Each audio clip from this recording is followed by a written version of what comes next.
প্রিয় দেশবাসী, দেখতে পাচ্ছেন হযরত শাহজালাল আন্তর্জাতিক বিমানবন্দরের যে কার্গো সেকশন রয়েছে, কার্গো সেকশনে ভয়াবহ দুর্ঘটনা, ভয়াবহ অগ্নি দুর্ঘটনা ঘটেছে। তো অলরেডি ফায়ার সার্ভিসের ভিতরে এবং বাইরে ইউনিট যুক্ত হয়েছে। আগুন নিভানোর পর্যাপ্ত চেষ্টা তারা চালাচ্ছে, কিন্তু আসলে এখানে অবস্থা খুবই মর্মান্তিক। দেখেন আল্লাহ আল্লাহ, দেখেন কি অবস্থা, আগুনের বিনা অবস্থা এমনভাবে আগুন নিয়ন্ত্রণে আসছে না।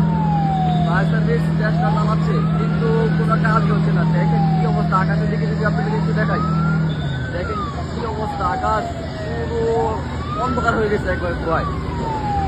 এই আগুনকে নিয়ন্ত্রণ আনা তৌফিক দান করুন আল্লাহ, আল্লাহ আল্লাহ, এই আগুনকে নিয়ন্ত্রণ আনা তৌফিক দান করুন আল্লাহ, আল্লাহ। আমরা আসলে আর কাছে যেতে পারছি না, আমরা দূর থেকে দেখানোর চেষ্টা করছি। আগুনের যে তাপ, এই তাপ আমরা এখান থেকেই অনুভব করতেছি। অবস্থা খুবই ভয়াবহ, মর্মান্তিক। শাহজালাল আন্তর্জাতিক বিমানবন্দরের যে কার্গো সেকশন রয়েছে, পুরো কার্গো সেকশন পুরো ছাই হয়ে গেছে, একবার অন্ধকার হয়ে গেছে।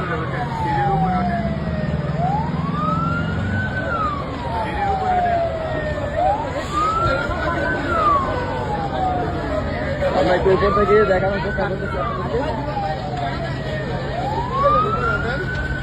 সিঁড়ির উপর ওইটা জানো পাশ থেকে, পিছন দিক থেকে উপর ওঠে। এখানে অবস্থা খুবই ভয়াবহ। আগুন আসলে এখনো মানে পুরো নিয়ন্ত্রণ আসছে না, ঝড়ের মতো আগুন বয়ে যাচ্ছে। আর ওরে বাপ রে আল্লাহ, আকাশ পুরো অন্ধকার হয়ে গেছে, একবারে কালো ধোঁয়ায় আকাশ ছেয়ে গেছে, একবার অন্ধকার। দেখেন আর দেখা যাচ্ছে না। সব বিমান চলাচল এই মুহূর্তে দেখতে পাচ্ছেন বন্ধ আছে। এই র্যাম সেকশনেও কোনো এয়ারক্রাফট নেই, সব বিমানগুলো আলাদাভাবে সরিয়ে রাখা হয়েছে। হ্যাঁ, আর এটা হচ্ছে এখানে মূলত কেমিক্যাল রয়েছে, যার জন্য মূলত আগুন আসলে নিয়ন্ত্রণে আসছে না। দেখেন কি অবস্থা, খুবই ভয়াবহ অবস্থা, একবারে অবস্থা খুবই বিপজ্জনক। আসলে বুঝতে পারছি না ফায়ার সার্ভিসের গাড়ি কি করতেছে, এরা বন্ধ করে রাখছে গেলে ফায়ার সার্ভিসের লোকজন আছে, মাল না দেখি ভিতরে নাই, তোরা কি হবে? আচ্ছা, ডাইরেক্ট পানি উপর থেকে নিয়ে মারার কোনো সিস্টেম না। আসলে ফায়ার সার্ভিসের গাড়ি আমরা দেখতে পাচ্ছি যে পানি নিয়ে আসতেছে, পানি নিয়ে আসতে যাচ্ছে, পানি নিয়ে এসে আবার এইভাবে পানি মারতে যাচ্ছে। এইভাবে তো আগুন নিয়ন্ত্রণ আনা মনে হয় সম্ভব হবে না। পানি একেবারে সরাসরি পানির লাইন থেকে পানি মারতে পারলে মনে হয় আগুন নিয়ন্ত্রণ আনা সম্ভব হবে। এয়ারপোর্টের দরকার ছিল সরাসরি পানির লাইন নিয়ে। যে আগুন দেখেন আল্লাহ, কি অবস্থা, দেখেন আগুন, কি অবস্থা, আগুন দেখেন আগুন কিভাবে জ্বলতেছে। আমরা আসলে এর আর কাছে কোনোভাবে যেতে পারছি না।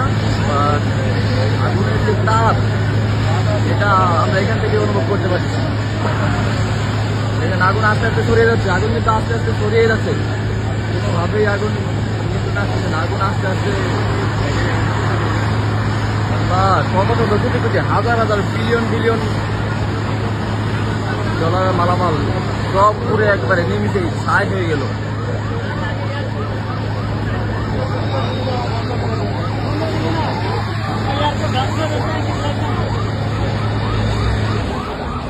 আল্লাহ, কি অবস্থা। না, এরা ফায়ার সার্ভিসের গাড়ি বন্ধ করে দেয়, আমি একটা জিনিস বুঝি না। পানি শেষ হয়ে গেলে কি করবে? পানি এখানে লাইন নাই, লাইন নাই নাকি, কি পানি দেয়? আমার তো মনে হয় দেখছেন কন্টেনার গুলো বাস হচ্ছে একটু পর পর, দাম দাম করে আওয়াজ হচ্ছে, এগুলো হচ্ছে কন্টেনার বাসের আওয়াজ। হ্যাঁ, দেখেন কি অবস্থা, আগুন এখনো কোনো নিয়ন্ত্রণে আসে নাই, ঘন্টার উপরে হয়ে গেছে, এখনো আগুন নিয়ন্ত্রণে আসে নাই কোনোভাবে। এই যে এটা মানে বাইরের ফায়ার সার্ভিসের গাড়ি,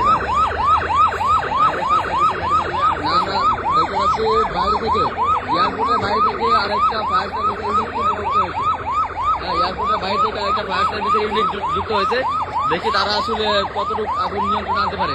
এখানে 3টা গাড়ি, আসলে এখানে ফায়ার সার্ভিসের 3টা গাড়ি রয়েছে, কিন্তু এরা আসলে ওই যে পানি নিয়ে আসছে, দেখেন ওই দেখেন কত দূর থেকে মূলত পানি ভর্তি করে নিয়ে আসতে হচ্ছে। এইভাবে আসলে আগুন নিয়ন্ত্রণ আনা কি সম্ভব?